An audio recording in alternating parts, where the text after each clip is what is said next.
today we've got the Opel Mokka with us. There's a lot of jokes I want to make about Mokka, but maybe let's get into that later. So looking at the exterior, you can see that the grille is actually really stunning. It's got a nice dark black look to it, which complements the wheels, which I'll show you soon. It's got matrix LED lights. The style and the design of this car is really a strong point. Then you've got these fog lights here at the bottom, and you can see one of the front sensors there. And if you go around, you can see the 17-inch black alloy wheels. What do you guys think of it? You could say it's a cross between a hatch and a compact SUV. It really drives like a hot hatch and has a lot of power. I'll show you that in the in-drive. If you come around to the fuel tank, it's quite big. Well, literally. Inside it's 44 liters, which I'd say it's average, but you know, in this segment compact SUV, I'd like to see maybe over 50 liters. So that sound you heard now is the automatic lock that it has, and that does come in handy, and it's really great. I know a lot of the Renault cars have a smart lock. And then if you want to get into the car, which we'll do now to go do the interior, you just approach the car like this, and as you see, it unlocks. Then you just press there and you get in. Let's go into the interior so I see how it looks. So firstly, let's start. You can see it's a leather interior with a nice contrast of stitching. You'll see the white stitching there, it contrasts well. You've got your ISOFIX bases at the back, and there is no cup holders in the center. I think that's the best part of the back, but now it's going to get a bit uncomfortable, and you'll see why. So when you get into the car, you can see my leg room here. It's okay because I'm a short driver. So if you're about 1.7, 1.75, the seat's going to be quite back, and you probably will be touching your knees. At the back you do have two USB ports. And then to give you guys a view of the front from here before we go in, the angle of the infotainment system and everything actually faces the driver, which is really convenient. If I just go a bit more forward, you can see there, so it's all around electric windows. And then you do have a lot of tech features which we will go into. You can see there's a wireless charging port. But you can see it's quite elegantly positioned. If you just have a look at the headrest, it is a stunning look and it's really comfortable. And if you look down here, a very interesting feature the car has is, can you see this S? That S over there, it's actually a massage function. Down here by the lumbar region, it actually goes in and out and gives you a very nice massage. So one thing about this is, you see if you press the button, it doesn't come on. So it's technically not a push to start, it's more of a push, hold and start. So you hold your finger in there and then the car will start. Then if you look at the digital cluster, it's absolutely stunning. And then there you've got the infotainment system, you've got your climate control, you do have your navigation there, you got your phone, so it's Android Auto and Apple CarPlay is available. And then down here you got the aircon buttons. You can see there's the wireless charging port, which is quite generous. And then you got a USB at the bottom and a 12-volt socket. And interestingly enough, there's a shark pattern here. I'm not sure what that means. It's not like you can take the car underwater and it performs well there.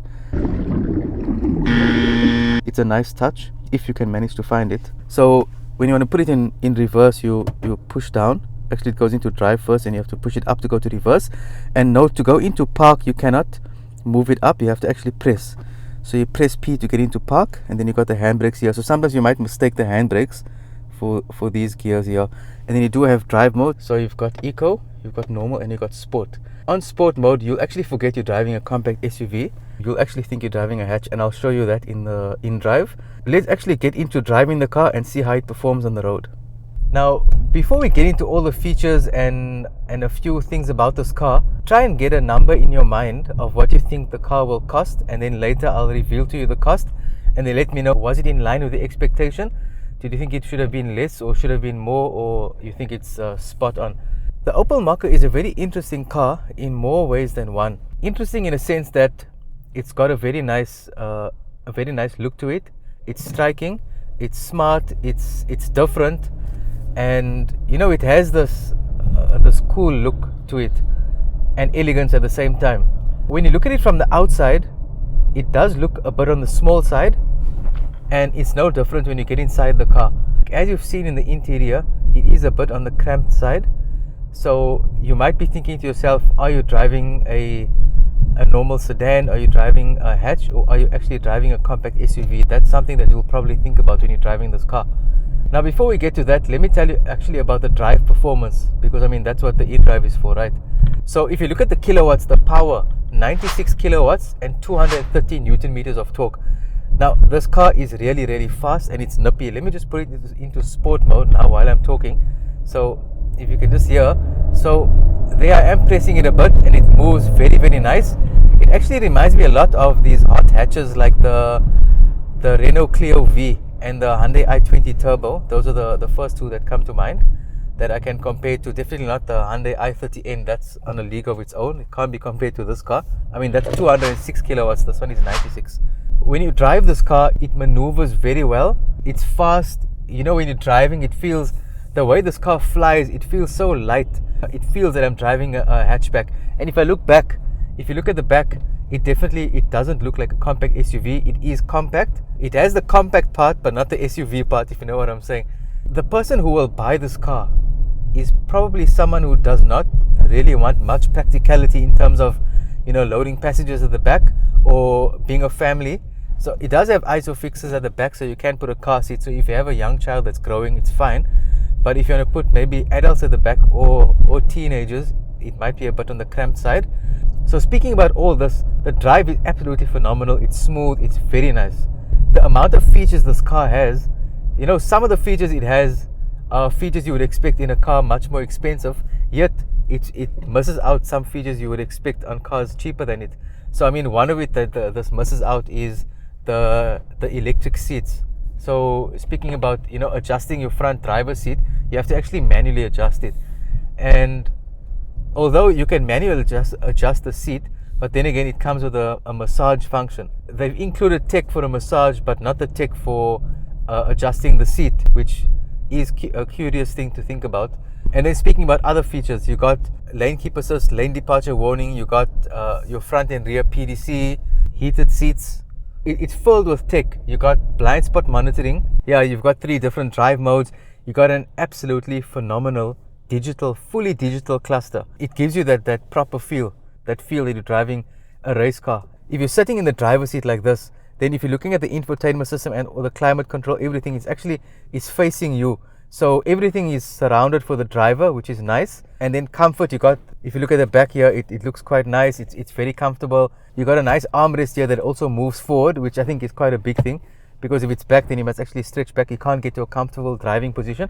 Some of the things that are not so nice about the car is maybe it should have had electric adjusting seats. It should have had a bit more space at the back. I can't remember on the top of my head, there was one car where they actually, the Land Rover Defender, they actually made the back seats a bit bigger and compromised a bit on the boot. And that they actually did that because the amount of comfort you get at the back is exceptional. But if you think of this car, did they compromise the back seats a bit to get a bigger boot space? No, they didn't. It's cramped on both ends.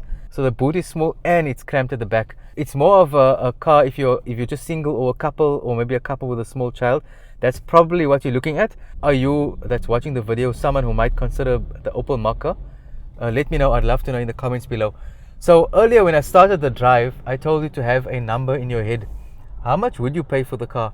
I'm actually in a top of the range GS model, which costs about 528,000.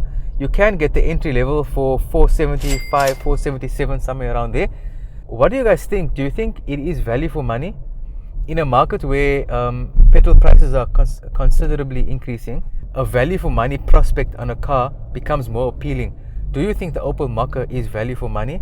You know, driving this car, I did compare it to the Clio V, but you know, not on all aspects, just on the way it drives. The Clio V, it might be a little bit more powerful. This is a compact SUV, it's bigger, so the power to weight ratio is a bit more disadvantageous in this car. So in terms of power, the Clio V would be better, but this car reminds me of that because of the size. Although it's in the compact SUV segment, I don't feel like I'm driving a compact SUV when I'm driving this car. Have you guys driven this Opel Mokka? If you have, do you feel that you were driving a compact SUV, or do you feel that you were driving a hatchback? So because this is in the C segment, it has competitors such as the Toyota Urban Cruiser, Suzuki Vitara Brezza, the Kia Sonet, the Renault Kiger, Ford EcoSport, Hyundai Venue. There's a lot of competition. Most of the other cars that I have driven in the compact SUV segment, I can clearly say it felt like a compact SUV. I have driven this car for almost a week now, and I was thinking about how to portray this car. It was a car that I was very excited to drive. It definitely is an exciting drive in terms of drive performance. Maybe not much in practicality, but it's a very good build. When you're feeling the materials are good. The engine is based on the Peugeot 2008, so it's got the same engine as that. That is a very popular car as well. This car is a 1.2 turbo petrol, and you definitely can feel the turbo with the 96 kilowatts. So it is a nice car. It just depends whether it is for you or not. Value for money, that's debatable. You can decide on that. After everything we've spoken about, it is a very good car by Opel. It's strong, it does the job, it gives you a very pleasurable drive. Fuel consumption claimed at 6.1, you would probably get closer to 7. I mean, it is a good car overall. What do you guys think? So please leave a comment, like, share this video with anyone that you know is looking in the compact SUV segment. Hit the like button, hit the subscribe button, and I'll see you guys in next week's video.